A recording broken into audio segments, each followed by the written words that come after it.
I was pretty comfortable. I was telling people all day once I got the ball in the bullpen, in the word that I was going in the next inning. All my nerves were going to flush away.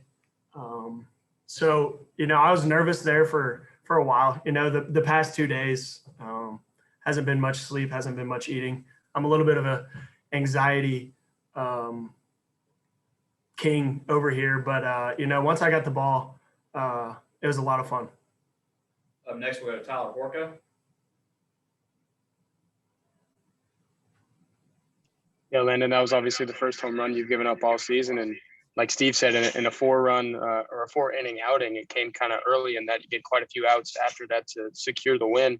Just kind of what's your mentality when you see that go over the fence, and how do you bounce back to get those outs and, take it home to the finish line? Hats off to that guy. He's a really good baseball player. If there's anybody right now that I would not be extremely mad about giving up a home run to, it'd be him. But, I was 3-1 in that count, and I'd walked the previous guy on 4 pitches. It allowed me to reset, hit the reset button a little bit. I think it came at the best time possible if it were to come at a good time. Next, we'll go to Matt St. Jean. Hey, Landon, on the flip side of that, he's the one that grounded into the double play to end the ball game. So what was your mindset going into that at bat, especially with 2 runners on, and how good did it feel when that last out was made? Me and Logan were just talking about it, but, I wasn't going to throw him another fastball. I had really good feel for my slider right there in the last 2 innings. If I knew if I located it well, I had a chance for him to roll over it.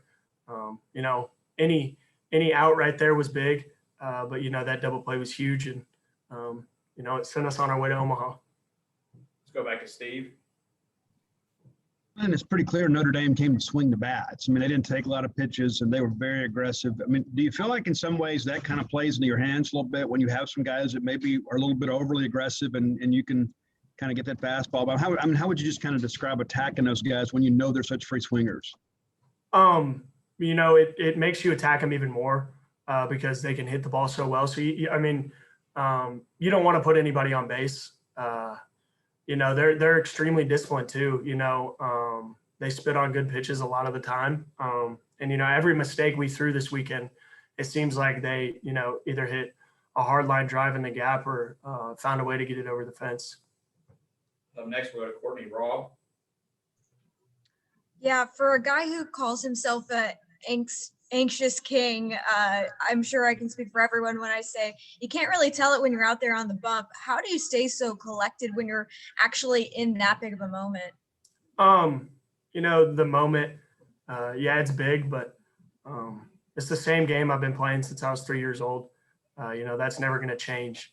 The rubber's still 60 feet, 6 inches away from home plate, and I still got to throw it over the plate to get out. So, I try not get too big for either moment, whether it's too big or too small. It's just a game, and, the stakes were a little bit higher, but just keeping my cool out there and trying to throw it over the plate was the main goal. All right, guys, we have time for a couple more. Let's go to Rick Cleveland next.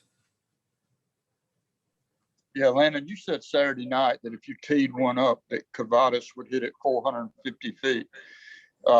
Maybe you did. Have you ever given up one like that far before?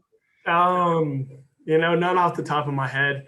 He got all of that ball.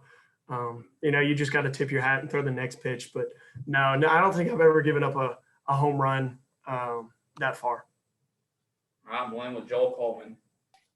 Landon, what's it say about this program that it doesn't matter year in, year out, the cast of characters change, but yet every single year, the last 3 years, it's gone to Omaha, and there's been supers the last half decade, and all the stats to this point. What's it say about this program that no matter who puts on that maroon and white, it just seems like there is, I guess, as Logan said, a culture there, and I guess when does that set in for you as a player?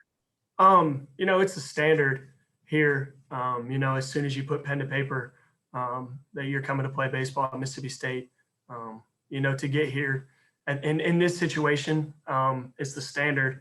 2 years ago when they were hosting Stanford here, and made it to Omaha. My parents were like, "Hey, you want to take a trip to Omaha?" And I was like, let's save the money because I have a really good feeling that we might take a trip or two to Omaha while I'm here. All right, thank you, Landon.